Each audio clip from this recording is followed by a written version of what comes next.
Hello everyone, कैसे हैं आप लोग। I hope you all are good. तो दोस्तों, आज के इस टॉपिक में हम लोग पीसीजे के मोस्ट इंपॉर्टेंट टॉपिक को कवर करेंगे, जो कि है taking cognizance of an offence by magistrate. और अगर आपने इससे पहले की वीडियोस नहीं देखी हैं तो आप वो भी जरूर देखिएगा, जिसमें मैंने और भी इंपॉर्टेंट क्वेश्चन को कवर किया है। तो चलिए बिना किसी देरी के स्टार्ट करते हैं। ये शुरू करते हैं। ये मोस्ट इंपॉर्टेंट क्वेश्चन है, तो ध्यान से देखिएगा।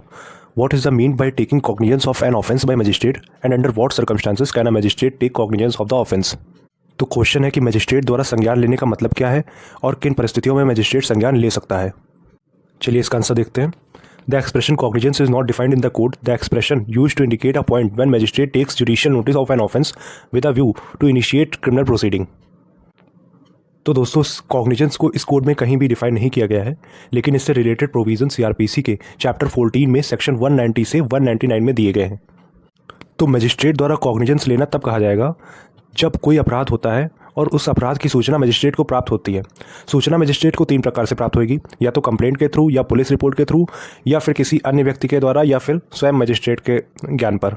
तो तब जब इस 3 प्रकार से मजिस्ट्रेट को अपराध की सूचना प्राप्त होती है, तब मजिस्ट्रेट उन सभी फैक्ट्स और सर्कमस्टांसेस को देखेगा जिस फैक्ट और सर्कमस्टांसेस के आधार पर अपराध के होने की सूचना मिली है। क्या कोई प्राइमा फेसाई केस बन रहा है या नहीं। इसी को कहते हैं मजिस्ट्रेट द्वारा जुडिशियल नोटिस लेना किसी ऑफेंस की। क्योंकि जब भी कोई अपराध होगा और मजिस्ट्रेट को उस अपराध की सूचना मिलती है, उसके बाद वो सभी फैक्ट और सर्कमस्टांसेस देखेगा जिन आधारों पे अपराध होने की सूचना दी गई है। तो जिन आधारों पर मजिस्ट्रेट को अपराध के होने की सूचना मिली है, तो वो उन सारे फैक्ट और सर्कमस्टांसेस को देखेगा और ये देखेगा कि क्या प्राइमा फेसाई कोई केस बन रहा है या नहीं।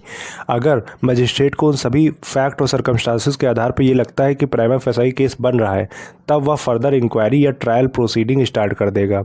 और अगर उसको लगता है कि प्राइमा फेसाई केस नहीं बन रहा है, तो वह केस को डिसमिस कर देगा। तो इसी का मतलब होता है मजिस्ट्रेट द्वारा संज्ञान लेना। मजिस्ट्रेट संज्ञान लेता है और देखता है कि क्या केस में दम है या नहीं। अगर केस में दम है तो वो आगे प्रोसीडिंग स्टार्ट करता है। तो इसी को कहते हैं taking judicial notice bye magistrate. Okay, तो इतना क्लियर हो गया होगा आपको कि मजिस्ट्रेट का संज्ञान लेने का मतलब क्या होता है। वो सिर्फ फैक्ट और सर्कमस्टांसेस देखता है कि क्या केस में दम है या नहीं। अगर है तो वो प्रोसीडिंग आगे स्टार्ट करता है। यही फिर आगे सुब्रमण्यम स्वामी वर्सेस मनमोहन सिंह में supreme court held that cognizance is taking judicial notice by the court of law possessing jurisdiction on a matter presented before it so as to decide whether there is any basis of for initiating proceeding. तो इस case में supreme court ने संज्ञान लेने का मतलब बताया कि मजिस्ट्रेट द्वारा अपने अधिकार क्षेत्र के अंतर्गत किसी अपराध की न्यायिक नोटिस लेना जो अधिकार क्षेत्र रखता है, उसके सामने पेश किए गए मामले पर यह तय करता है कि क्या कार्यवाही शुरू करने का कोई आधार है या नहीं, whether there is any basis for initiating proceeding or not। फिर आगे देखते हैं। Taking cognizance does not involve any formal action of any kind. It occurs as soon as magistrate applies his mind to the suspected commission of an offence. Cognizance is thus a sine qua non or condition precedent for holding a valid trial. तो magistrate कैसे संज्ञान लेगा, इसका कोई form या action नहीं दिया गया है। जैसे ही मजिस्ट्रेट के पास अपराध की सूचना आती है और वो उसमें अपना जुडिशियल माइंड अप्लाई करता है ये देखने के लिए कि सच में इसमें कोई आधार है वो कार्यवाही शुरू करने का या नहीं। तो जैसे ही वो अपना जुडिशियल माइंड लगाता है और फैक्ट और सर्कमस्टांसेस के बेसिस पे ये देखता है कि केस में दम है या नहीं, कार्यवाही आगे शुरू की जाए या नहीं, तो इसी को कॉग्निजेंस लेना कहते हैं मजिस्ट्रेट के द्वारा। ठीक है, और ये एक वैलिड ट्रायल के लिए एक शर्त है, एक ज़रूरी महत्वपूर्ण शर्त है किसी भी ट्रायल को स्टार्ट करने से पहले। क्योंकि अगर प्राइमा फेसाई केस बन ही नहीं रहा है और फिर केस स्टार्ट कर दिया गया और फिर लास्ट में इसका कोई मतलब नहीं निकलता है, तो फिर ऐसे तो कोर्ट का टाइम वेस्ट होएगा ना। तभी पहले वो देख लेगा प्राइमा फेसाई केस बन रहा है या नहीं, उसके बाद आगे की प्रोसीडिंग स्टार्ट करेगा। फिर आगे इन प्रशांत श्रीकांत पुरोहित वर्सेस स्टेट ऑफ महाराष्ट्र में सुप्रीम कोर्ट ने ये कहा कि कॉग्निजेंस ऑफ किसी ऑफेंस का लिया जाता है, ना कि ऑफेंडर का। मतलब सुप्रीम कोर्ट ने कहा कि संज्ञान जो होता है वो हमेशा अपराध का लिया जाता है, ना कि अपराधी का। और नूपुर तलवार वर्सेस सीबीआई दिल्ली में supreme court held that the stage of cognizance the court is not concerned with the guilt of the accused but only with determining on the basis of facts available before magistrate whether prima facie case is made out in order to initiate inquiry or not। Magistrate केवल उन तथ्यों के आधार पर यह देखेगा कि prima facie case बन रहा है आगे प्रोसीडिंग स्टार्ट करने के लिए कि नहीं, बस। और अगर प्राइमा फेसाई केस बन रहा है तो वो आगे की प्रोसीडिंग स्टार्ट करेगा। देखते हैं हु कैन टेक कॉग्निजेंस, कौन संज्ञान ले सकता है। तो सेक्शन 190 क्लॉज 1 में ये प्रोवाइड किया गया है कि जुडिशियल मजिस्ट्रेट फर्स्ट क्लास किसी भी मामले में संज्ञान ले सकता है, भले ही वो ऑफेंस बेलेबल हो या नॉन बेलेबल हो। और फिर फर्दर सेक्शन 190 क्लॉज 2 ये प्रोवाइड करता है कि जुडिशियल मजिस्ट्रेट सेकंड क्लास वो भी किसी मामले में संज्ञान ले सकता है अगर उसको चीफ जुडिशियल मजिस्ट्रेट, मुख्य न्यायिक मजिस्ट्रेट यह अधिकार देती है, उसे ऑथराइज करता है। तो चीफ जुडिशियल मजिस्ट्रेट अगर उसे ऑथराइज करेगा तो जुडिशियल मजिस्ट्रेट सेकंड क्लास भी संज्ञान ले सकता है किसी भी मामले का। चलिए आगे देखते हैं। Circumstances when magistrate takes cognizance, किन आधारों पर मजिस्ट्रेट कॉग्निजेंस लेता है, वो कौन से सर्कमस्टांसेस हैं, चलिए देखते हैं। कंप्लेंट के बेसिस पे वो कॉग्निजेंस ले सकता है। तो कंप्लेंट क्या है? कंप्लेंट को डिफाइन करा गया है सेक्शन 2D में। कंप्लेंट एक टाइप का एलिगेशन है जो या तो मौखिक तौर पे या लिखित तौर पे मजिस्ट्रेट को दिया जाता है इस व्यू के साथ कि मजिस्ट्रेट उस पर एक्शन ले। Where any complaint is filed before a magistrate he can take cognizance of offence under section 190 clause 1A। तो अगर कोई व्यक्ति किसी अपराध के होने की कंप्लेंट मजिस्ट्रेट को डायरेक्ट करता है तो magistrate under section 190 clause 1 sub clause A में कॉग्निजेंस ले सकता है उस मामले में। सेकंड पॉइंट है अपॉन पुलिस रिपोर्ट। तो अब police report is defined under section 2R to mean the report submitted by police under section 173 clause 2। Police report को सेक्शन 2R में डिफाइन किया गया है और सेक्शन 173 क्लॉज 2 में पुलिस जो रिपोर्ट तैयार करती है वो मजिस्ट्रेट को सबमिट करती है। पुलिस यहाँ पे कौन सी रिपोर्ट सब तैयार करती है? तो जब भी कोई ऑफेंस होता है तो इन्वेस्टिगेटिंग ऑफिसर एक इन्वेस्टिगेशन करता है और उसके बाद वो देखता है कि क्या कोई ऑफेंस हुआ है या नहीं। उसके बाद जब उसकी इन्वेस्टिगेशन कंप्लीट हो जाती है तो वो जो रिपोर्ट सबमिट करता है उसे पुलिस रिपोर्ट कहते हैं।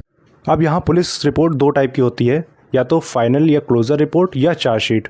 तो चार्जशीट तब होती है जब पुलिस ऑफिसर ये अब इन्वेस्टिगेशन के बाद ये राय बनाता है कि ऑफेंस हुआ है, तो वो जो रिपोर्ट सबमिट करता है मजिस्ट्रेट के पास उसको चार्जशीट कहते हैं। और अगर पुलिस ये राय बनाती है, जो इन्वेस्टिगेटिंग ऑफिसर है ये राय बनाता है कि कोई ऑफेंस नहीं हुआ है, तो वो जो रिपोर्ट सबमिट करता है वो क्लोजर रिपोर्ट या फाइनल रिपोर्ट कही जाती है।